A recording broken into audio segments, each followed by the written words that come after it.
Hello friends, എല്ലാവർക്കും team ലക്ഷ്യയുടെ YouTube ചാനലിലേക്ക് സ്വാഗതം.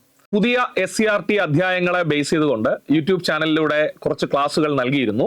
ഉദ്യോഗാർത്ഥികളുടെ ഭാഗത്തു നിന്ന് വളരെ പോസിറ്റീവായിട്ടുള്ള റെസ്പോൺസ് ആണ് ലഭിച്ചത്. ഇനിയും കൂടുതൽ ക്ലാസുകളാണ് ഉദ്യോഗാർത്ഥികൾ ആവശ്യപ്പെട്ടിരിക്കുന്നത്. അതുകൊണ്ട് തന്നെ പുതുക്കിയ SCRT ടെക്സ്റ്റ് ബുക്കുകളിലെ ഏറ്റവും പ്രധാനപ്പെട്ട അധ്യായങ്ങൾ SCRT എക്സ്പ്ലൈനർ എന്ന പേരിൽ നിങ്ങൾക്ക് ക്ലാസുകളായി നൽകാനാണ് ഞങ്ങൾ തീരുമാനിച്ചിട്ടുള്ളത്. ഇതിന് മുന്നേ ഉള്ള ക്ലാസുകൾ നിങ്ങൾ ഉറപ്പായിട്ട് കാണുക. ഇനിയുള്ള ക്ലാസുകളെല്ലാം SCRT എക്സ്പ്ലൈനർ എന്ന പേരിൽ വളരെ കൃത്യമായിട്ടും ഡീറ്റെയിൽഡ് ആയിട്ടുമായിരിക്കും നിങ്ങളെ പഠിപ്പിക്കുക. അപ്പോൾ നമ്മൾ ഏറ്റവും ഒടുവിലത്തെ ക്ലാസ്സിൽ ഡിസ്കസ് ചെയ്തത് പുതുക്കിയ SCRT ടെക്സ്റ്റ് ബുക്കിലെ 8ാം ക്ലാസ്സിലെ സോഷ്യൽ സയൻസിലെ അധ്യായമായ അധിനിവേശവും ചെറുത്തുനിൽപ്പും എന്ന അധ്യായമാണ്. ഹിസ്റ്ററിയുമായി ബന്ധപ്പെട്ട് വരാൻ പോകുന്ന PSC പരീക്ഷകളിലെ വളരെ പ്രധാനപ്പെട്ട ചോദ്യങ്ങൾ ഈ അധ്യായത്തിൽ നിന്നായിരിക്കും. ഇതൊരു വലിയ അധ്യായമാണ്. ഇതിന്റെ ഒരു ഭാഗം നമ്മൾ കഴിഞ്ഞ ക്ലാസ്സിൽ പഠിച്ചു. ആ ക്ലാസ് കാണാത്തവരുണ്ടെങ്കിൽ ഇതിന്റെ കമന്റ് ബോക്സിൽ ആ ക്ലാസിന്റെ ഉൾപ്പെടെ ഇതിനു മുമ്പ് നൽകിയ പുതുക്കിയ SCRT ടെക്സ്റ്റ് ബുക്കുകളെ ബേസ് ചെയ്തിട്ടുള്ള ക്ലാസുകളുടെ ലിങ്ക് തന്നിരിക്കാം. അതിലൂടെ ഇതുവരെ നൽകിയ എല്ലാ ക്ലാസ്സുകളും കാണുക, നോട്ട് എഴുതി പഠിക്കുക. ഇനി അധിനിവേശവും ചെറുത്തുനിൽപ്പും എന്ന ചാപ്റ്ററിന്റെ ഒരു ഭാഗം നമ്മൾ കംപ്ലീറ്റ് ചെയ്തു. അതിന്റെ 2ാമത്തെ സെഷനാണ് ഈ ക്ലാസ്.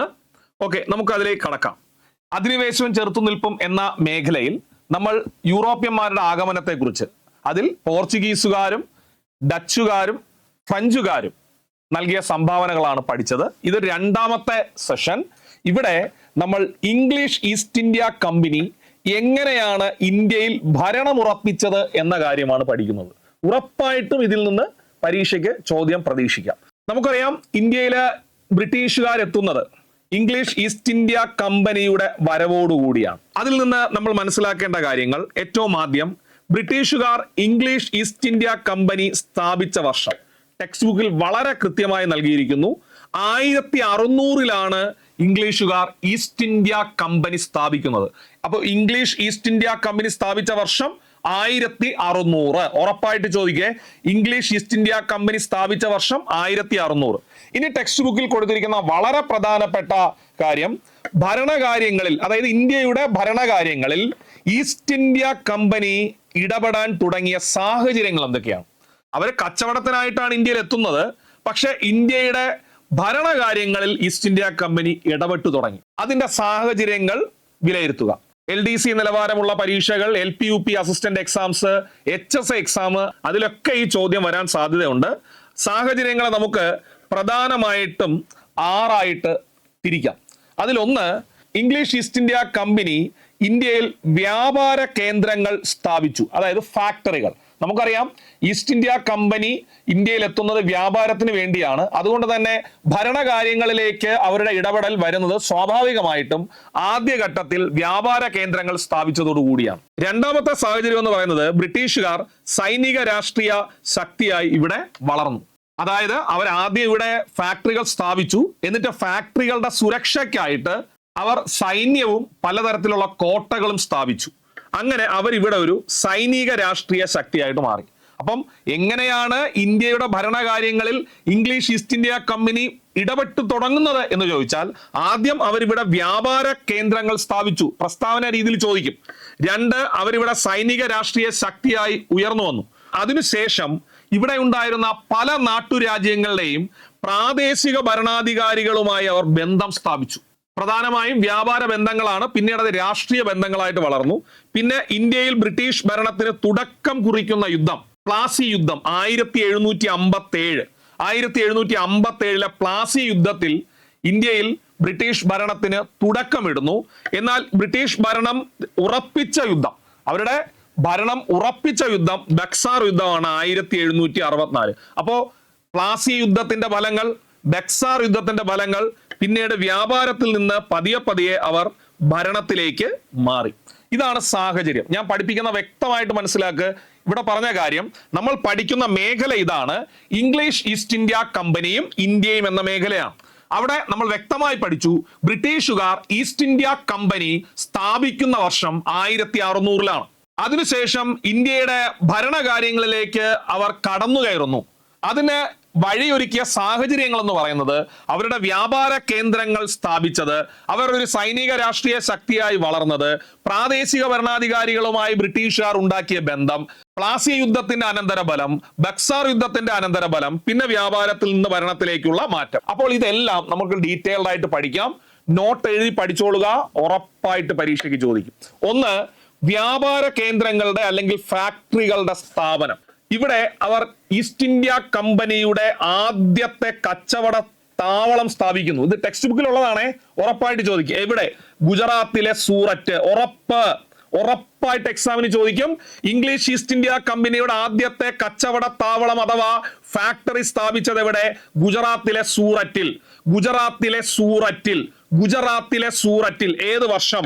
1613. അങ്ങനെ ഇവിടെ ഫാക്ടറി സ്ഥാപിക്കാൻ അനുമതി നേടിയെടുത്ത കമ്പനിയുടെ പ്രതിനിധി ആരായിരുന്നു? നോക്കൂ, കമ്പനിയുടെ പ്രതിനിധിയായിരുന്ന ക്യാപ്റ്റൻ വില്യം ഹോക്കിൻസ് ആണ് ഇന്ത്യയിൽ ഫാക്ടറി സ്ഥാപിക്കാൻ അനുവാദം നേടിയെടുത്തത്.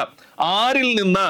മുഗൾ ചക്രവർത്തിയായ ജഹാംഗീറിൽ നിന്നാണ് അനുമതി നേടിയെടുത്തത്. അപ്പോൾ പരീക്ഷയ്ക്ക് ചോദിക്കും, ഇന്ത്യയിൽ ഈസ്റ്റ് ഇന്ത്യ കമ്പനിയുടെ ആദ്യ ഫാക്ടറി സ്ഥാപിക്കുമ്പോൾ ഇവിടത്തെ മുഗൾ ചക്രവർത്തി ആരായിരുന്നു? ജഹാംഗീർ. ഉറപ്പേ, ജഹാംഗീർ. ഏത് വർഷമാണ്? 1613. ഇതിന്റെ അനുമതി നേടിയെടുത്ത ഈസ്റ്റ് ഇന്ത്യ കമ്പനിയുടെ പ്രതിനിധിയുടെ പേര് ശ്രദ്ധിക്ക്, ക്യാപ്റ്റൻ വില്യം ഹോക്കിൻസ്. ജഹാംഗീർ 1613 ഗുജറാത്തിലെ സൂററ്റിലാണ് അവരുടെ ആദ്യത്തെ കച്ചവട താവളം വരുന്നത്. തുടർന്ന് മദ്രാസ്, ബോംബെ, കൽക്കട്ട എന്നിവിടങ്ങളിൽ അവർ ഫാക്ടറികൾ സ്ഥാപിച്ചു. തുടർന്ന് ഈ പ്രദേശങ്ങൾ കമ്പനിയുടെ പ്രധാന നാവിക കേന്ദ്രങ്ങളായി മാറി. അപ്പൊ എങ്ങനെയാണ് ബ്രിട്ടീഷുകാർ ഇന്ത്യയുടെ ഭരണത്തിലേക്ക് കടന്നു കയറുന്നത്? വ്യാപാരത്തിന് വരുന്നു, വില്യം ഹോക്കിൻസ് ജഹാംഗീറിൽ നിന്ന് അനുമതി നേടുന്നു, ആദ്യത്തെ കച്ചവട താവളം 1613, പിന്നീട് ബോംബെ, മദ്രാസ്, കൽക്കട്ട എന്നിവിടങ്ങൾ ഫാക്ടറി, എന്നിട്ട് ഈ വ്യാപാര കേന്ദ്രങ്ങൾ പ്രധാനപ്പെട്ട നാവിക കേന്ദ്രങ്ങളായിട്ട് മാറി. രണ്ടാമത്തത്, സൈനിക രാഷ്ട്രീയ ശക്തിയുടെ വളർച്ച. ബ്രിട്ടീഷുകാർ ഇവിടെ ഒരു സൈനിക രാഷ്ട്രീയ ശക്തിയായി വളർന്നു. എങ്ങനെ? ശ്രദ്ധിക്ക്. ഇംഗ്ലീഷ് ഈസ്റ്റ് ഇന്ത്യ കമ്പനി തങ്ങളുടെ വ്യാപാര കേന്ദ്രങ്ങളുടെ സുരക്ഷയ്ക്കായി സൈന്യവും കോട്ടകളും സ്ഥാപിച്ചു. ആദ്യം അവര് ഇവിടെ വ്യാപാര കേന്ദ്രം തുടങ്ങി, എന്നിട്ട് വ്യാപാര കേന്ദ്രം നാവിക കേന്ദ്രങ്ങളാക്കി അവർ മാറ്റി. ഇനി സ്വാഭാവികമായിട്ട് അതിന്റെ പ്രൊട്ടക്ഷൻ ആവശ്യമുണ്ടല്ലോ ഈ വ്യാപാര കേന്ദ്രങ്ങൾക്ക്.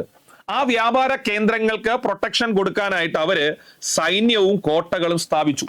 അപ്പോ PSC എക്സാമിന് ഉറപ്പായിട്ടും ചോദിക്കുന്ന ക്വസ്റ്റ്യൻസ് ഇതാണ്. മദ്രാസിൽ അവർ സ്ഥാപിച്ച ഒരു കോട്ടയാണ് സെന്റ് ജോർജ് കോട്ട. യൂറോപ്യന്മാരായ ബ്രിട്ടീഷുകാർ സ്ഥാപിച്ചു, മദ്രാസിലാണ്. അടുത്തത് ഫോർട്ട് വില്യം കൽക്കട്ടയിൽ അവർ സ്ഥാപിച്ച കോട്ടകളാണ്. ഒന്ന് സെന്റ് ജോർജ് കോട്ട മദ്രാസ്, ഫോർട്ട് വില്യം കോട്ട കൽക്കട്ട. ഈ കോട്ടകൾ കമ്പനിക്ക് സൈനിക ശക്തി നൽകി. അങ്ങനെ കോട്ടകൾ വരുന്നു, ബ്രിട്ടീഷ് സൈനിക ശക്തി ഇവിടെ ഉദയം ചെയ്യുന്നു. പ്രാദേശിക ഭരണാധികാരികളുമായി ചർച്ചകൾ നടത്താനും സംഘർഷങ്ങളിൽ ഏർപ്പെടാനും ഇവ അവസരമൊരുക്കി. അപ്പോ ആദ്യം അവർ വ്യാപാരത്തിന് വന്നു. കഥ മൊത്തം വ്യക്തമായി മനസ്സിലാക്കുക. ആദ്യം ബ്രിട്ടീഷുകാർ വ്യാപാരത്തിന് വന്നു, എന്നിട്ട് അവർ വ്യാപാര കേന്ദ്രങ്ങൾ അഥവാ കച്ചവട താവളങ്ങൾ അഥവാ ഫാക്ടറികൾ സ്ഥാപിച്ചു. എന്നിട്ട് ഫാക്ടറികൾക്ക് സുരക്ഷ ഉറപ്പാക്കുക എന്ന ഉദ്ദേശത്തോടു കൂടി ഇവിടെ പല കോട്ടകളും സ്ഥാപിച്ചു, സൈന്യവും സ്ഥാപിച്ചു.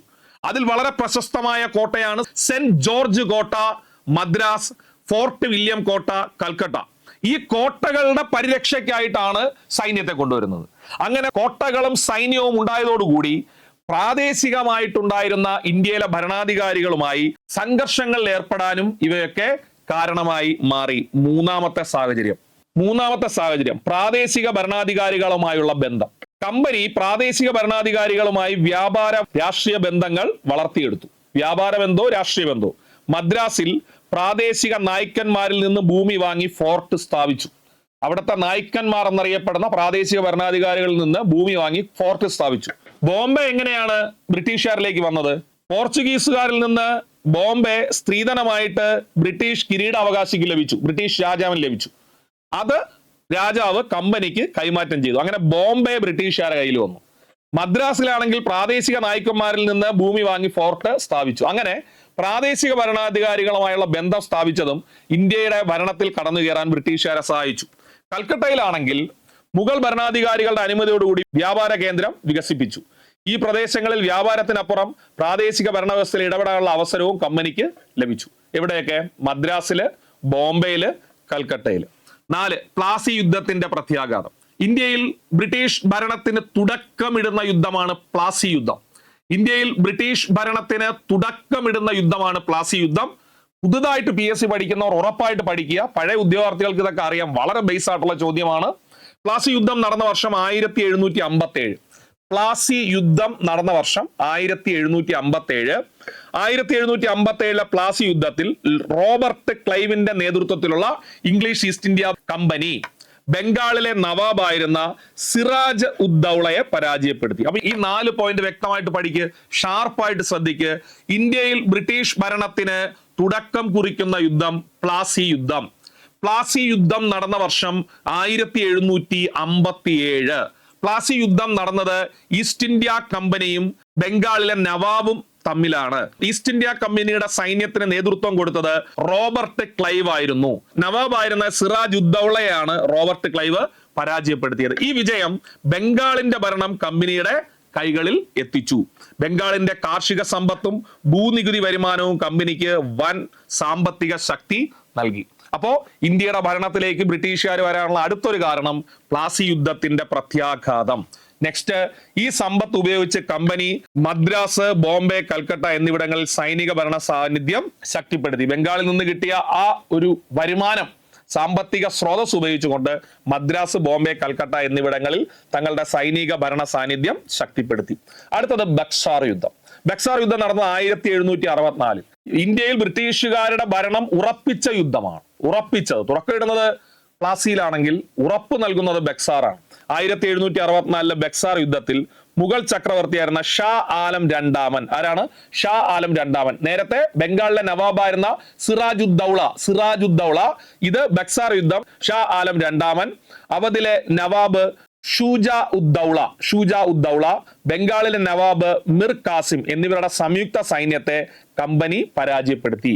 അപ്പോ ഷാ ആലം രണ്ടാമൻ, നവാബ് ഷൂജാ ഉദ്ദൗള, അതുപോലെ നവാബ് മിർ കാസിം എന്നിവരുടെ സംയുക്ത സൈന്യത്തെയാണ് കമ്പനി പരാജയപ്പെടുത്തിയത്. ഈ വിജയത്തോടെ ബീഹാർ, ബംഗാൾ, ഒറീസ എന്നീ പ്രവിശ്യകളിലെ നികുതി വിധിക്കാനുള്ള അവകാശം കമ്പനി സ്വന്തമാക്കി. അപ്പൊ എക്സാമിന് ചോദിക്കുക, ഇതൊന്ന് ശ്രദ്ധിക്കുക, അലസമായിട്ട് പഠിക്കരുത്. ഇത് എക്സാമിന് ചോദിക്കുമ്പോൾ നിങ്ങൾ പെട്ടുപോകും.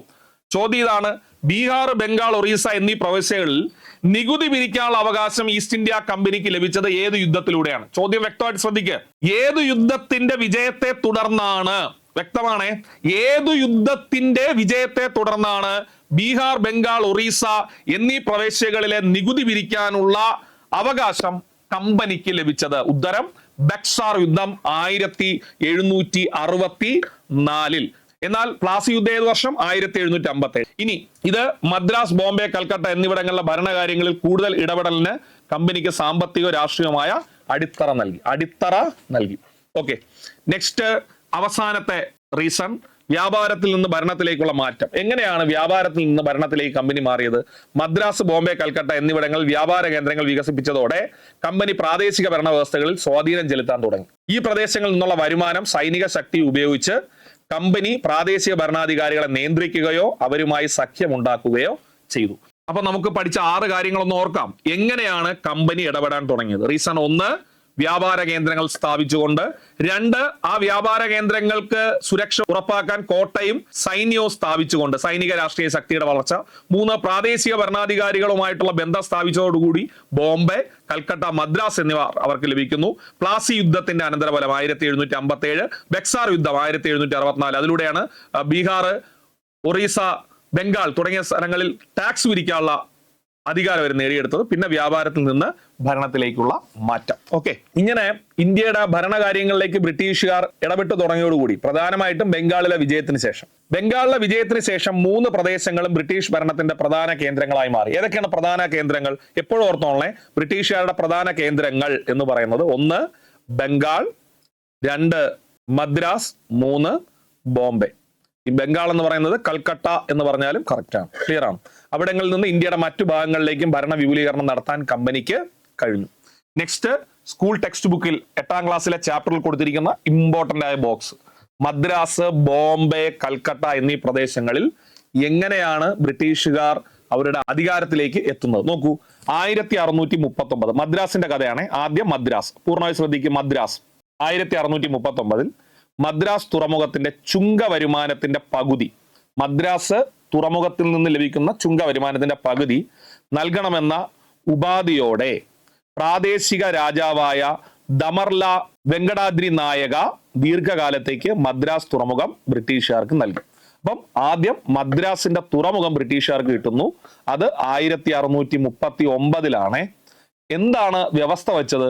ആ തുറമുഖത്തിൽ നിന്ന് ലഭിക്കുന്ന ചുങ്ക വരുമാനം ഉണ്ടല്ലോ, ആ ചുങ്കത്തിന്റെ പകുതി നൽകണം എന്ന ഉപാധിയോടുകൂടി അവിടുത്തെ രാജാവായിരുന്ന ദമർല വെങ്കടാദ്രി നായക ദീർഘകാലത്തേക്ക് തുറമുഖം ബ്രിട്ടീഷുകാർക്ക് നൽകി. അങ്ങനെ മദ്രാസ് തുറമുഖത്തിന്റെ അധികാരം ബ്രിട്ടീഷുകാർക്ക് ലഭിക്കുന്നു. ഇനി നേരെ നമുക്ക് ബോംബെയിലോട്ട് പോവാം. ബോംബെയിൽ എങ്ങനെയാണ്? 1662. മദ്രാസിൽ 1639, ഉറപ്പായിട്ട് ചോദിക്കേ. ബോംബെയിൽ 1662 പോർച്ചുഗീസ് രാജകുമാരിയായ കാതറിനെ വിവാഹം ചെയ്തപ്പോൾ ബ്രിട്ടീഷ് രാജാവ് ചാൾസ് രണ്ടാമന് ഉപഹാരമായി ലഭിച്ച പ്രദേശമാണ് ബോംബെ. അപ്പോൾ എക്സാമിന് ഉറപ്പായിട്ട് പ്രതീക്ഷിക്കാം, ബ്രിട്ടീഷ് രാജാവ് ചാൾസ് രണ്ടാമന് ഉപഹാരമായി അല്ലെങ്കിൽ സ്ത്രീധനമായി ലഭിച്ച ഇന്ത്യയിലെ പ്രദേശം ഏതാണ്? ബോംബെ ആണ്. അതായത് പോർച്ചുഗീസ് രാജകുമാരിയായിരുന്ന കാതറിനെ വിവാഹം ചെയ്തപ്പോൾ ബ്രിട്ടീഷ് രാജാവ് ചാൾസ് രണ്ടാമന് ഉപഹാരമായി ലഭിച്ച പ്രദേശമാണ് ബോംബെ. പിന്നീട് ഈ പ്രദേശം ഇംഗ്ലീഷ് ഈസ്റ്റ് ഇന്ത്യ കമ്പനിക്ക് കൈമാറി. അതാണ് നമ്മൾ നേരത്തെ പഠിച്ചത്. ബ്രിട്ടീഷ് രാജാവിന് സ്ത്രീധനമായി ലഭിച്ച ബോംബെ ഇംഗ്ലീഷ് ഈസ്റ്റ് ഇന്ത്യ കമ്പനിക്ക് കൈമാറി 1662. ഇനി കൊൽക്കത്ത നോക്കൂ, 1698. ഒന്നുകൂടി ഞാൻ ഓർമ്മിപ്പിക്കുന്നു, 1639 മദ്രാസ് തുറമുഖം അധികാരത്തിൽ വരുന്നു. 1662 ബോംബെ കിട്ടുന്നു.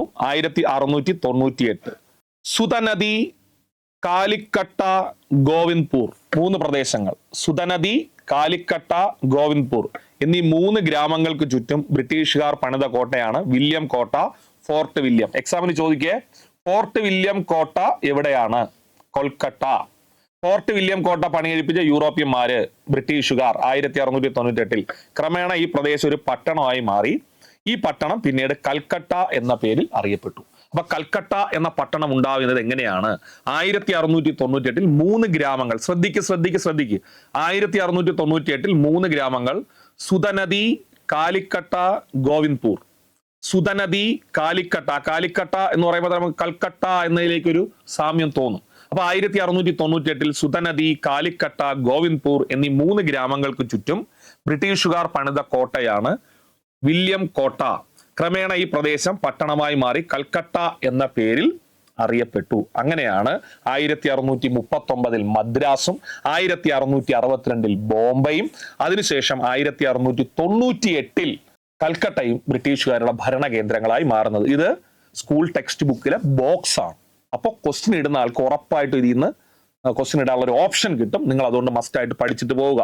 നെക്സ്റ്റ് നമ്മൾ ടെക്സ്റ്റ് ബുക്കിൽ കൊടുത്തിരിക്കുന്ന വളരെ പ്രധാനപ്പെട്ട ഒരു വാചകം, അത് റോബർട്ട് ക്ലൈവിന്റെയാണ്. നമുക്കറിയാം, സിറാജുദ്ദൗളയെ 1757 പ്ലാസി യുദ്ധത്തിൽ പരാജയപ്പെടുത്തിയ ഈസ്റ്റ് ഇന്ത്യ കമ്പനിയുടെ സൈനിക തലവനാണ് റോബർട്ട് ക്ലൈവ്. ഈ റോബർട്ട് ക്ലൈവ് പ്രഖ്യാപിച്ചത് ഇങ്ങനെയാണ്: എനിക്ക് 2000 പട്ടാളക്കാരെ അയച്ചു തരിക, ഞാൻ ഇന്ത്യയെ പിടിച്ചടക്കാം. ഉറപ്പായിട്ട് എക്സാമിന് ചോദിക്കും. ഉറപ്പായിട്ട് ചോദിക്കും. എനിക്ക് 2000 പട്ടാളക്കാരെ അയച്ചു തരിക, ഞാൻ ഇന്ത്യയെ പിടിച്ചടക്കാം എന്ന് പ്രഖ്യാപിച്ചത് ആര്? Robert Clive. ഓപ്ഷനിൽ റിച്ചാർഡ് വെല്ലസ്ലി കാണും, കഴ്സൺ പ്രഭു കാണും. അങ്ങനെ ഓപ്ഷൻ ഇടാൻ പറ്റുന്ന വളരെ പ്രമുഖരായ ഇംഗ്ലീഷ് പ്രതിനിധികൾ ഉണ്ടാവാം. പക്ഷേ റോബർട്ട് ക്ലൈവിനെ മറക്കല്ലേ. റോബർട്ട് ക്ലൈവ് ആണ് പറഞ്ഞത്, എനിക്ക് 2000 പട്ടാളക്കാരെ അയച്ചു തരിക, ഞാൻ ഇന്ത്യയെ പിടിച്ചടക്കാം. എനിക്ക് 2000 പട്ടാളക്കാരെ അയച്ചു തരിക, ഞാൻ ഇന്ത്യയെ പിടിച്ചടക്കാം. നെക്സ്റ്റ്, കമ്പനിയും നാട്ടുരാജ്യങ്ങളും. എങ്ങനെയാണ് നാട്ടുരാജ്യങ്ങൾ കമ്പനി പിടിച്ചടക്കിയത്? നോക്കൂ, നാട്ടുരാജ്യങ്ങൾ എന്ന് പറയുമ്പോൾ നമുക്കറിയാവുന്ന പ്രധാനപ്പെട്ട നാട്ടുരാജ്യങ്ങൾ ഏതൊക്കെയാണ്? തിരുവിതാംകൂർ, കൊച്ചി, മൈസൂർ, ഹൈദരാബാദ്, ഇതൊക്കെ നാട്ടുരാജ്യങ്ങളാണ്. ഇന്ത്യയിലെ നാട്ടുരാജ്യങ്ങളെ യുദ്ധങ്ങളിലൂടെയും നയതന്ത്രത്തിലൂടെയുമാണ് ബ്രിട്ടീഷുകാർ കീഴ്പ്പെടുത്തിയത്. ഓക്കെ, അതിൽ ആദ്യം നമ്മൾ പഠിക്കാനുള്ളത്, ടെക്സ്റ്റ് ബുക്കിലുള്ള കാര്യം മാത്രമേ ഞാൻ പഠിപ്പിക്കുന്നുള്ളേ, ആംഗ്ലോ മൈസൂർ യുദ്ധങ്ങൾ. ആംഗ്ലോ മൈസൂർ യുദ്ധം എന്ന് പറയുമ്പോൾ പറയാം, ഒരു സൈഡിൽ ഇംഗ്ലീഷാണ്, ഒരു സൈഡിൽ ഇംഗ്ലീഷുകാർ അഥവാ ഈസ്റ്റ് ഇന്ത്യ കമ്പനി ആണ്, മറ്റേ സൈഡിൽ മൈസൂർ ആണ് നാട്ടുരാജ്യം. വളരെ പ്രബലമായ ഒരു നാട്ടുരാജ്യമാണ്. നോക്കൂ, ദക്ഷിണേന്ത്യയിലെ നാട്ടുരാജ്യമായിരുന്ന മൈസൂരും ഇംഗ്ലീഷ് ഈസ്റ്റ് ഇന്ത്യ കമ്പനിയും തമ്മിൽ നടന്ന യുദ്ധങ്ങളാണ് ആംഗ്ലോ മൈസൂർ യുദ്ധങ്ങൾ എന്ന് പറയുന്നത്. ടെക്സ്റ്റ് ബുക്കിൽ ഇത്രേ കൊടുത്തിട്ടുള്ളേ. മൈസൂർ ഭരണാധികാരിയായിരുന്ന ഹൈദർ അലിയും മകൻ ടിപ്പു സുൽത്താനുമാണ് മൈസൂർ സേനയെ നയിച്ചത്. ആദ്യഘട്ടത്തിൽ ഹൈദർ അലിയാണ്. പക്ഷെ 1782 ഹൈദർ അലി മരിക്കുന്നു. അതിനുശേഷം മൈസൂർ യുദ്ധത്തിന് നേതൃത്വം കൊടുത്ത മകനായ ടിപ്പു സുൽത്താനാണ്. ഏറ്റവും ഒടുവിൽ 1799 ടിപ്പു സുൽത്താനും അന്തരിക്കുന്നു. 4 തവണ കമ്പനി സൈന്യവും മൈസൂർ സുൽത്താൻമാരും തമ്മിൽ ഏറ്റുമുട്ടി. അപ്പോൾ ആംഗ്ലോ മൈസൂർ യുദ്ധങ്ങളുടെ എണ്ണം 4. ദക്ഷിണേന്ത്യയിലെ നാട്ടുരാജ്യമായിരുന്ന മൈസൂരും ഇംഗ്ലീഷ് ഈസ്റ്റ് ഇന്ത്യ കമ്പനിയും തമ്മിൽ നടന്ന യുദ്ധങ്ങളാണ് ആംഗ്ലോ മൈസൂർ യുദ്ധങ്ങൾ എന്നറിയപ്പെടുന്നത്. മൈസൂർ ഭരണാധികാരിയായിരുന്ന ഹൈദർ അലി മകൻ ടിപ്പു സുൽത്താനുമാണ് മൈസൂർ സേനയെ നയിച്ചത്. 4 തവണയാണ്. ടെക്സ്റ്റ് ബുക്കിൽ ഇല്ല, എങ്കിലും വർഷങ്ങൾ ഓർത്തോളുക. ടെക്സ്റ്റ് ബുക്കിൽ വർഷങ്ങളൊന്നും കൊടുത്തിട്ടില്ല. 4 ആംഗ്ലോ മൈസൂർ യുദ്ധങ്ങളാണ്. ഒന്ന് 1767-69, 2 80-84, പിന്നെ 90-92, അടുത്ത 98-99. 1700-കളിലാണ്, അതായത് 18-ാം നൂറ്റാണ്ടിലാണ് ആംഗ്ലോ മൈസൂർ യുദ്ധങ്ങൾ നടക്കുന്നത്. 1767-69 ഒന്നാം മൈസൂർ, 80-84 രണ്ടാം മൈസൂർ, 90-92 1790-92 മൂന്നാം മൈസൂർ, 1798-1799 നാലാം മൈസൂർ യുദ്ധം. ഓക്കെ, നോക്കൂ. 1782 ഹൈദർ അലിയുടെ മരണാനന്തരം ടിപ്പു സുൽത്താൻ മൈസൂർ സേനയെ നയിച്ചു. 799 നാലാം മൈസൂർ യുദ്ധത്തിൽ കമ്പനി സൈന്യം ടിപ്പു സുൽത്താനെ വധിച്ചതോടെ മൈസൂർ ബ്രിട്ടീഷുകാരുടെ അധീനതയിലായി. അപ്പൊ എങ്ങനെയാണ് മൈസൂർ ബ്രിട്ടീഷുകാരുടെ അധീനതയിലാവുന്നത്? ആംഗ്ലോ മൈസൂർ യുദ്ധങ്ങളെ തുടർന്നാണ്. മൈസൂർ ബ്രിട്ടീഷുകാരുടെ അധീനതയിലാവുന്നത് എങ്ങനെ? ആംഗ്ലോ മൈസൂർ യുദ്ധങ്ങളെ തുടർന്നാണ്.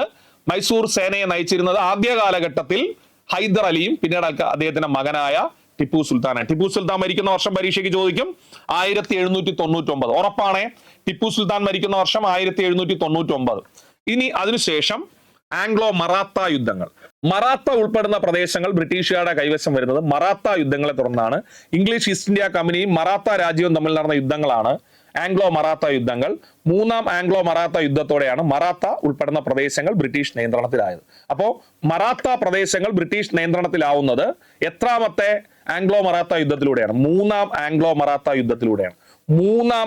മറാത്ത യുദ്ധത്തിലൂടെയാണ് മറാത്ത പ്രദേശങ്ങൾ ബ്രിട്ടീഷ് അധിനിവേശത്തിലാവുന്നത്. ഓക്കെ, പിന്നെ അതുപോലെ തന്നെ ആംഗ്ലോ സിക്കു യുദ്ധമുണ്ട്. ഇംഗ്ലീഷ് ഈസ്റ്റ് ഇന്ത്യ കമ്പനി സിക്കുകാരും തമ്മിൽ നടന്ന ആംഗ്ലോ സിക്കു യുദ്ധങ്ങളിലെ സിക്കുകാരുടെ പരാജയത്തോടെ പഞ്ചാബ് ബ്രിട്ടീഷ് അധീനതയിലായി. പഞ്ചാബ്. അപ്പൊ നമ്മൾ ആദ്യം മദ്രാസ്, പിന്നെ ബോംബെ, അതിനുശേഷം കൽക്കട്ട, ഇതൊക്കെ ബ്രിട്ടീഷുകാരുടെ അധീനതയിലായി.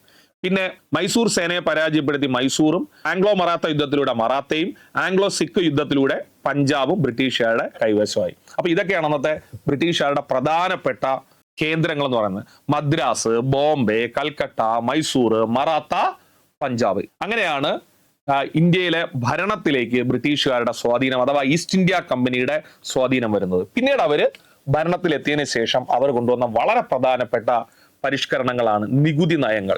ഞാൻ ഇവിടെ വളരെ പ്രധാനമായിട്ടും ഉറപ്പ് എന്ന ലേബലിൽ എഴുതുന്നു. അതെന്ന് പറഞ്ഞാൽ 100% എക്സാമിന് ഈ ചോദ്യം ഉണ്ടാവും. ബ്രിട്ടീഷുകാർ നടപ്പിലാക്കിയ നികുതി നയങ്ങൾ. ബ്രിട്ടീഷുകാരുടെ നികുതി നയങ്ങളെ നമുക്ക് 3 പേര് വിളിക്കാം. ശാശ്വത ഭൂനികുതി വ്യവസ്ഥ, റയട്ടുവാരി സമ്പ്രദായം, മഹൽവാരി സമ്പ്രദായം. ഒന്നുകൂടി പഠിച്ചോ. ശാശ്വത ഭൂനികുതി വ്യവസ്ഥ, റയട്ടുവാരി സമ്പ്രദായം, മഹൽവാരി സമ്പ്രദായം. ബ്രിട്ടീഷുകാര് അവരുടെ സ്വാധീന മേഖലകൾ കൊണ്ടുവന്ന നികുതി പരിഷ്കരണങ്ങളാണ്. അപ്പൊ ഇവിടുത്തെ ചോദ്യം 1, ശാശ്വത ഭൂനികുതി വ്യവസ്ഥ നടപ്പിലാക്കിയ വർഷം. ടെക്സ്റ്റ് ബുക്കിൽ കൊടുത്തിരിക്കുന്ന വർഷമാണ് 1793. പുതിയ ടെക്സ്റ്റ് ബുക്കിൽ കൊടുത്തിരിക്കുന്നതാണ്. ശാശ്വത ഭൂനികുതി വ്യവസ്ഥ നടപ്പിലാക്കിയ വർഷം 1793. നടപ്പിലാക്കിയ പ്രദേശങ്ങൾ ഏതൊക്കെയാണ്? പെർമനന്റ് ലാൻഡ് റവന്യൂ സെറ്റിൽമെന്റ് എന്നാണ് അറിയപ്പെടുന്നത്. Permanent land revenue settlement. Bengal, Bihar, Orissa. Bengal, Bihar, Orissa പ്രദേശത്ത് നടപ്പിലാക്കിയതാണ് ശാശ്വത ഭൂനികുതി വ്യവസ്ഥ. ശാശ്വത ഭൂനികുതി വ്യവസ്ഥ കൊണ്ടുവന്നത് കോൺവാലിസ് എന്ന് പറയുന്ന ഭരണാധികാരിയാണ്. Cornwallis, ബ്രിട്ടീഷുകാരനായ Cornwallis. എന്താണ് ഭൂനികുതി വ്യവസ്ഥയുടെ പ്രത്യേകത? ശ്രദ്ധിച്ചു കേട്ടോ, ഉറപ്പായിട്ട് എക്സാമിന് ചോദിക്കേ. ഭൂ ഉടമകളായിരുന്ന സമീന്ദാർമാർ ബ്രിട്ടീഷുകാർക്ക് വേണ്ടി ഉയർന്ന നിരക്കിൽ നികുതി പിരിച്ചു. വിളവിലുള്ള ഏറ്റക്കുറച്ചിലുകൾ പരിഗണിക്കാതെ നിശ്ചിത തുക കർഷകർ നിർബന്ധമായി നികുതിയായി നൽകണമായിരുന്നു. അതായത് ബ്രിട്ടീഷുകാർക്ക് നികുതി കിട്ടും, പക്ഷെ ബ്രിട്ടീഷുകാർക്ക് വേണ്ടി നികുതി പിരിക്കുന്നത് സമീന്ദാർമാരാണ്. സമീന്ദാർമാർ ആരിൽ നിന്ന്? കർഷകരിൽ നിന്ന്. ഇതിനെയാണ് ശാശ്വത ഭൂനികുതി വ്യവസ്ഥ എന്ന് പറയുന്നത്. ഉറപ്പായിട്ട് ചോദിക്കും. ശാശ്വത ഭൂനികുതി വ്യവസ്ഥ നടപ്പിലാക്കുന്ന വർഷം 1793. ശാശ്വത ഭൂനികുതി വ്യവസ്ഥ നടപ്പിലാക്കുന്ന വർഷം 1793. ഇനി ബ്രിട്ടീഷുകാർ ടാക്സ് പിരിച്ചിരുന്നത് സമീന്ദാർമാരിലൂടെയാണ്. ഇത് എവിടെയൊക്കെയാണ്? ബംഗാൾ, ബീഹാർ, ഒറീസ. ശാശ്വത ഭൂനികുതി വ്യവസ്ഥ നടപ്പിലാക്കിയത് ബംഗാൾ, ബീഹാർ, ഒറീസ. കോൺവാലിസ് പ്രഭുവാണ്. മറന്നോല്ലേ, കോൺവാലിസ് ഭൂവുടമകളായ സമീന്ദർമാർ ബ്രിട്ടീഷുകാർക്ക് വേണ്ടി ഉയർന്ന നിരക്കിൽ നികുതി പിരിച്ചു. പക്ഷേ വിളവിലുള്ള ഏറ്റക്കുറച്ചിലൊന്നും പരിഗണിക്കാതെ ഒരു നിശ്ചിത തുക പെർമനന്റ് ആയിട്ട് ടാക്സ് ആയിട്ട് കൊടുക്കണം. അതാണ് പറഞ്ഞത് permanent land revenue settlement. Next രണ്ടാമത്തെ റയറ്റ് ടു വാരി. റയറ്റ് ടു വാരി, റൈറ്റ് എന്ന് പറഞ്ഞാൽ കർഷകൻ എന്നാണ്. റൈറ്റ് എന്ന വാക്കിന്റെ അർത്ഥം കർഷകൻ. ദക്ഷിണ ഇന്ത്യയിലാണ് ഇത് നടപ്പിലാക്കിയത്. ദക്ഷിണ ഇന്ത്യ അല്ലെങ്കിൽ ഡെക്കാൻ മേഖലയിൽ നടപ്പിലാക്കിയതാണ് റൈറ്റ് ടു വാരി. ഒന്നുകൂടി ശ്രദ്ധിച്ചു കേട്ടോ. ബീഹാർ, ബംഗാൾ, ഒറീസ ശാശ്വത ഭൂനികുതി വ്യവസ്ഥ. ബീഹാർ, ബംഗാൾ, ഒറീസ ശാശ്വത ഭൂനികുതി വ്യവസ്ഥ 1793 കോൺവാലിസ് ആണ്, സമീന്ദർമാരാണ് ടാക്സ് പിരിച്ചിരുന്നത്. എന്നാൽ ദക്ഷിണേന്ത്യയിലും ഡെക്കാനിലും നടപ്പിലാക്കിയത് Ryotwari Thomas Munro, Alexander Read എന്നിവർ ചേർന്നാണ് നടപ്പിലാക്കിയത്. തോമസ് മൺട്രോയും അലക്സാണ്ടർ റീഡും. ഉറപ്പായിട്ട് ചോദിക്കേ, തോമസ് മൺട്രോ, അലക്സാണ്ടർ റീഡ് എന്നിവർ ചേർന്നാണ് നടപ്പിലാക്കിയത്. ഇവിടെ സമീന്ദർമാരിൽ നിന്നല്ല ടാക്സ് പിരിച്ചത്. ശ്രദ്ധിച്ചു കേൾക്ക്, സമീന്ദർമാരിൽ നിന്നല്ല ടാക്സ് പിരിച്ചത്, കർഷകരെ ഭൂവുടമകളായി പരിഗണിച്ചു. എന്നിട്ട് കർഷകരിൽ നിന്ന് നേരിട്ട് നികുതി പിരിച്ചു. ശ്രദ്ധിക്ക്, കർഷകരിൽ നിന്ന് നേരിട്ട് നികുതി പിരിച്ചു. അതാണ് റൈറ്റ് ടു വാരി. കർഷകരിൽ നിന്ന് നേരിട്ട് നികുതി പിരിച്ചു, അതാണ് റൈറ്റ് ടു വാരി. കർഷകരിൽ നിന്ന് നേരിട്ട് നികുതി പിരിച്ചു, അതാണ് റൈറ്റ് ടു വാരി. ഒന്നും പറ്റിയില്ലെങ്കിൽ ഇങ്ങനെ ഓർത്തിരിക്കുക, റൈറ്റ് എന്ന് പറഞ്ഞാൽ കർഷകൻ. ശ്രദ്ധിക്ക്, റൈറ്റ് എന്ന് പറഞ്ഞാൽ കർഷകൻ. നമ്മൾ മലയാളത്തിൽ വാരുക എന്ന് പറയുമല്ലോ, റൈറ്റിൽ നിന്ന് നേരിട്ട് വാരുക എന്ന് പറഞ്ഞാൽ കർഷകനിൽ നിന്ന് നേരിട്ട് പിരിച്ചെടുക്കുക, അതാണ് റൈറ്റ് ടു വാരി. ബ്രിട്ടീഷുകാർ കർഷകരിൽ നിന്ന് നേരിട്ട് നികുതി പിരിച്ചു. നികുതി നൽകുന്നതിൽ നിന്ന് വീഴ്ച വരുത്തിയ കർഷകരുടെ ഭൂമി ബ്രിട്ടീഷുകാർ പിടിച്ചെടുത്തു. ഇതാണ് റൈറ്റ് ടു വാരി. അടുത്തത് മഹൽവാരി. മഹൽവാരി എന്ന് പറഞ്ഞാൽ ഒരു ഗ്രാമത്തെ ഒരു യൂണിറ്റ് ആയി തിരിക്കും. ഒരു ഗ്രാമം ഒരു യൂണിറ്റ് ആയിട്ട് തിരിക്കും. നികുതിയിൽ വീഴ്ച വരുത്തുന്ന ഗ്രാമത്തെ ബ്രിട്ടീഷ് ഇന്ത്യയോട് കൂട്ടിച്ചേർത്തു. അതായത് ആ ഗ്രാമം ടാക്സ് അടയ്ക്കുന്നില്ലെങ്കിൽ അത് ബ്രിട്ടീഷ് ഇന്ത്യയോടൊപ്പം അവർ കൂട്ടിച്ചേർക്കും. ഇത് ഉത്തരേന്ത്യയിലും മധ്യ ഇന്ത്യയിലും പഞ്ചാബിലും നടപ്പിലാക്കിയാണ്. ഞാൻ വീണ്ടും പറയുന്നു, ശാശ്വത ഭൂനികുതി വ്യവസ്ഥ ബംഗാൾ, ബീഹാർ, ഒറീസ, ഡെക്കാനിലും ദക്ഷിണേന്ത്യയിലും നടപ്പിലാക്കിയ റൈറ്റ് ടു വാരി. എന്നാൽ ഉത്തരേന്ത്യയിലും മധ്യ ഇന്ത്യയിലും പഞ്ചാബിൽ നടപ്പിലാക്കിയാണ് മഹൽവാരി. ഏതാണ് മഹൽവാരി? ഉത്തരേന്ത്യ എന്ന് പറഞ്ഞാൽ മണ്ടയിലാണ്. അതാണ് മണ്ടയിൽ, മുകളിൽ. അപ്പൊ മഹൽവാരി നടപ്പിലാക്കുന്നത് ഉത്തരേന്ത്യയിൽ. മഹൽവാരി ഉത്തരേന്ത്യയിൽ. അത് നടപ്പിലാക്കിയത് ഹോൾട്ട് മെക്കൻസി എന്ന ഭരണാധികാരിയാണ്. ആരാണ്? Holt Mackenzie. അപ്പോ ഇവിടെ കോൺവാലിസ് ആണ് ശാശ്വത ഭൂനികുതി വ്യവസ്ഥ. തോമസ് മൺട്രോയും അലക്സാണ്ടർ റീഡും അത് റൈറ്റ് ടു വാരി. ഹോൾട്ട് മെക്കൻസി ആണ് മഹൽവാരി സിസ്റ്റം നടപ്പിലാക്കിയത്. മഹൽവാരിയിൽ ഗ്രാമത്തെ ഒരു യൂണിറ്റ് ആയി കണക്കാക്കി നികുതി പിരിക്കും. എന്നാൽ റൈറ്റ് ടു വാരിയിൽ കർഷകന്റെ നേരിട്ട് പിരിക്കും. ശാശ്വത ഭൂനികുതിയിൽ സമീന്ദർമാർ കർഷകരിൽ നിന്ന് പിരിച്ചെടുക്കും. അപ്പൊ ഈ 3 നികുതി സമ്പ്രദായവും കൃത്യമായി പഠിച്ചോളുക. ആദ്യം നമുക്ക് നികുതികളുടെ പേര് പഠിക്കാം. ശാശ്വത ഭൂനികുതി, റൈറ്റ് ടു വാരി, മഹൽവാരി. ഇനി നടപ്പിലാക്കിയ പ്രദേശങ്ങൾ: ബീഹാർ, ബംഗാൾ, ഒറീസയില് ശാശ്വത ഭൂനികുതി വ്യവസ്ഥ, ഡെക്കാനിലും ദക്ഷിണേന്ത്യയിൽ റൈറ്റ് ടു വാരി, ഉത്തരേന്ത്യ, മധ്യ ഇന്ത്യ, പഞ്ചാബില് മഹൽവാരി. ഇനി നടപ്പിലാക്കിയ വ്യക്തികൾ: ശാശ്വത ഭൂനികുതി കോൺവാലിസ്, തോമസ് മൺട്രോയ്, അലക്സാണ്ടർ റീഡും റൈറ്റ് ടു വാരി, മെക്കൻസി നടപ്പിലാക്കിയത് മഹൽവാരി. ഇനി എങ്ങനെയാണ് ടാക്സ് പിരിച്ചെടുത്തിരുന്നത്? സമീന്ദർമാരിലൂടെയാണ് ശാശ്വത ഭൂനികുതി, നേരിട്ട് പിരിച്ചിരുന്നത് റൈറ്റ് ടു വാരി, ഗ്രാമത്തെ ഒരു യൂണിറ്റ് ആയി കണക്കാക്കിയത് മഹൽവാരി. ഇനി ടെക്സ്റ്റ് ബുക്കിൽ കൊടുത്തിരിക്കുന്നത് ബ്രിട്ടീഷുകാർ നടപ്പിലാക്കിയ നികുതി സമ്പ്രദായങ്ങളുടെ പൊതു സവിശേഷതകൾ എന്താണ്? ബ്രിട്ടീഷുകാർ ഇന്ത്യയിൽ നടപ്പിലാക്കിയ നികുതി സമ്പ്രദായം ഉണ്ടല്ലോ, അതിന് പൊതുവായിട്ട് കുറെ സവിശേഷതകൾ ഉണ്ടായിരുന്നു. ആ സവിശേഷതകൾ എന്തൊക്കെയാണ്? ഒന്ന്, കർഷകരിൽ നിന്ന് നേരിട്ട് നികുതി പിരിച്ചിരുന്നു. അങ്ങനെ ഒരു സവിശേഷത, അതാണ് റൈറ്റ് ടു വാരി. 2, ജമീന്ദാരി സമ്പ്രദായം, റൈറ്റ് ടു വാരി സമ്പ്രദായം തുടങ്ങിയ വിവിധ നികുതി സമ്പ്രദായങ്ങൾ നിലനിന്നിരുന്നു. കർഷകരിൽ നേരിട്ട് പിരിച്ചിരുന്നു. അതുപോലെ തന്നെ ജമീന്ദാരി സമ്പ്രദായം സമീന്ദാർമാരിലൂടെയും പിരിച്ചിരുന്നു. വിളവ് കുറവായാലും നിശ്ചിത തുക നിർബന്ധമായി നികുതിയായി നൽകണമായിരുന്നു. വിളവിനനുസരിച്ചല്ലേ നികുതി നമ്മൾ കൊടുക്കേണ്ടത്. പക്ഷെ അങ്ങനെയല്ല, പെർമനന്റ് ആയിട്ടൊരു ടാക്സ് പറയും, അത് കൊടുക്കണം. വിളവ് ഉണ്ടായാലും വിളവില്ലെങ്കിലും. നികുതി നൽകുന്നതിൽ വീഴ്ച വരുത്തിയാൽ ബ്രിട്ടീഷുകാർ ഭൂമി പിടിച്ചെടുത്തിരുന്നു. അപ്പൊ ഇതാണ് നമ്മുടെ ബ്രിട്ടീഷുകാര് ഇന്ത്യയിൽ നടപ്പിലാക്കിയ നികുതി സമ്പ്രദായത്തിന്റെ പ്രധാനപ്പെട്ട സവിശേഷതകൾ. കൃഷിഭൂമി സ്വന്തമാക്കിയിരുന്നുവെങ്കിലും അത് നഷ്ടപ്പെടാതിരിക്കാൻ ബ്രിട്ടീഷുകാർക്ക് നികുതി നൽകേണ്ടി വന്നത് കർഷകരെ ദുരിതത്തിലാക്കി. അതാണ് അൾട്ടിമേറ്റ് ആയിട്ട് വന്ന അതിന്റെ ഒരു അനന്തര ഫലം എന്ന് പറയുന്നത്. അപ്പോൾ ഞാൻ വീണ്ടും പറയുന്നു, ബ്രിട്ടീഷുകാർ നടപ്പിലാക്കിയ നികുതി സമ്പ്രദായങ്ങളുടെ പൊതു സവിശേഷതകൾ എന്ത്? ഉയർന്ന നികുതി നിരക്കാണ് ഏറ്റവും ഇമ്പോർട്ടന്റ്. പിന്നെ കർഷകരിൽ നിന്ന് നേരിട്ട് നികുതി പിരിച്ചിരുന്നു. സെമീന്ദാരി സമ്പ്രദായം, റൈറ്റ് ടു വാരി സമ്പ്രദായം നിലനിന്നിരുന്നു. വിളവ് കുറവായാലും നിശ്ചിത തുക നിർബന്ധമായി നികുതിയായി നൽകണമായിരുന്നു. നികുതി നൽകുന്നതിൽ വീഴ്ച വരുത്തിയ ബ്രിട്ടീഷുകാർ ഭൂമി പിടിച്ചെടുത്തിരുന്നു. നെക്സ്റ്റ്, ബ്രിട്ടീഷുകാരുടെ സാമ്പത്തിക നയങ്ങൾ കർഷകരെയും കൈത്തൊഴിലാളികളെയും എങ്ങനെ ബാധിച്ചു? കർഷകരെ ഈ നികുതി പരിഷ്കാരങ്ങൾ എങ്ങനെ ബാധിച്ചു? നോക്കൂ, ഉയർന്ന നിരക്കിലുള്ള നികുതി അടയ്ക്കാൻ കർഷകർ ബുദ്ധിമുട്ടി. അത് നമുക്ക് സിമ്പിൾ ആയിട്ട് ആലോചിക്കാന്നുള്ളൂ, മനസ്സിലാക്കാന്നുള്ളതേ ഉള്ളൂ. വെള്ളപ്പൊക്കമോ വരൾച്ചയോ മൂലം കൃഷിനാശം സംഭവിച്ചാലും നികുതി ഇളവ് നൽകിയിരുന്നില്ല. അവർക്ക് വിളവ് കുറവായാലും അവരെ നികുതി കൊടുക്കണം. അതുകൊണ്ട് അവർ ബുദ്ധിമുട്ടുകയും ചെയ്തു, ഉയർന്ന നിരക്ക് കൊണ്ട് ബുദ്ധിമുട്ടുകയും ചെയ്തു. വെള്ളപ്പൊക്കമോ വരൾച്ചയോ മൂലം കൃഷിനാശം സംഭവിച്ചാലും നികുതി ഇളവ് ലഭിച്ചില്ല. കർഷകർക്ക് കൃഷിഭൂമി നഷ്ടപ്പെടാതിരിക്കാൻ പണമിടപാടുകാരെ ആശ്രയിക്കേണ്ടി വന്നു. കാരണം നികുതി കൊടുക്കേണ്ടി വരുന്നുണ്ട്, വിളവില്ല, സോ വരുമാനമില്ല, പണം ഇടപാടുകാരെ ആശ്രയിക്കേണ്ടി വന്നു. കടക്കണിയിൽപ്പെട്ട കർഷകർക്ക് ഭൂമി നഷ്ടപ്പെട്ടു. അപ്പോ ഉയർന്ന നിരക്ക്, വെള്ളപ്പൊക്കമോ വരൾച്ചയോ മൂലം കൃഷിനാശം ഉണ്ടായാലും ഉറപ്പായിട്ടും ടാക്സ് നൽകണമായിരുന്നു.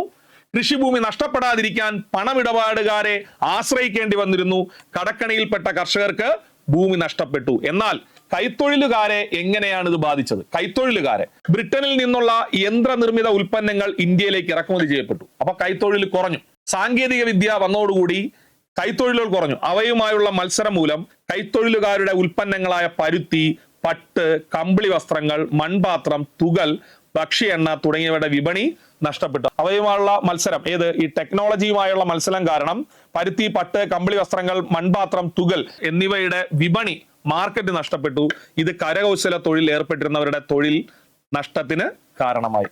പലരും തങ്ങളുടെ പരമ്പരാഗത കൈത്തൊഴിലുകൾ ഉപേക്ഷിക്കാൻ നിർബന്ധിതരായി. ഇതാണ് ബ്രിട്ടീഷുകാരുടെ വരവ് അല്ലെങ്കിൽ നികുതി പരിഷ്കാരം, അവരുടെ ടെക്നോളജിയുടെ കടന്നുവരവ് തൊഴിലാളികളെയും അതുപോലെ തന്നെ കൈത്തൊഴിലുകാരെയും ബാധിച്ചത്. അപ്പോ നമ്മളിപ്പോൾ അധിനിവേശവും ചെറുത്തുനിൽപ്പും എന്ന് പറയുന്ന സോഷ്യൽ സയൻസിലെ വലിയൊരു ചാപ്റ്ററിന്റെ 2ാമത്തെ ക്ലാസ് പഠിച്ച് അവസാനിപ്പിക്കുന്നു. ഇനി ഒരു ക്ലാസ് ഉണ്ട്, അതില് ബ്രിട്ടീഷുകാർക്കെതിരെ നടന്ന ആദ്യകാല ബഹുജന മുന്നേറ്റങ്ങൾ. ശ്രദ്ധിച്ച്, എന്താണ് പഠിക്കുന്നത്? ബ്രിട്ടീഷുകാർക്കെതിരെ നടന്ന ആദ്യകാല ബഹുജന മുന്നേറ്റങ്ങൾ. അതുകൂടി പഠിക്കുമ്പോൾ ഈ പോർഷൻ കംപ്ലീറ്റ് ആവും. SCERT പാഠഭാഗത്ത് നിന്ന് ഹിസ്റ്ററിയുമായി ബന്ധപ്പെട്ട് വരുന്ന ചോദ്യങ്ങൾക്ക് നിങ്ങൾക്ക് ഉറപ്പായിട്ടും മാർക്ക് ലഭിക്കാൻ ഈ അധ്യായം നിങ്ങളെ സഹായിക്കും. അപ്പോൾ അടുത്ത സെഷന് വേണ്ടി വെയിറ്റ് ചെയ്യുക. 3ാമത്തെ സെഷനോടുകൂടി ഈ ചാപ്റ്റർ അവസാനിക്കും. SCERT എക്സ്പ്ലെയിനർ എന്ന പേരിൽ ഇനിയും നിങ്ങൾക്ക് ക്ലാസുകൾ തരണമെന്ന് തന്നെയാണ് ആഗ്രഹം. അതിനനുസരിച്ച് നിങ്ങൾ ക്ലാസുകൾ ഫോളോ ചെയ്യുക. ഓക്കെ, എല്ലാവിധ ആശംസകളും. നന്ദി.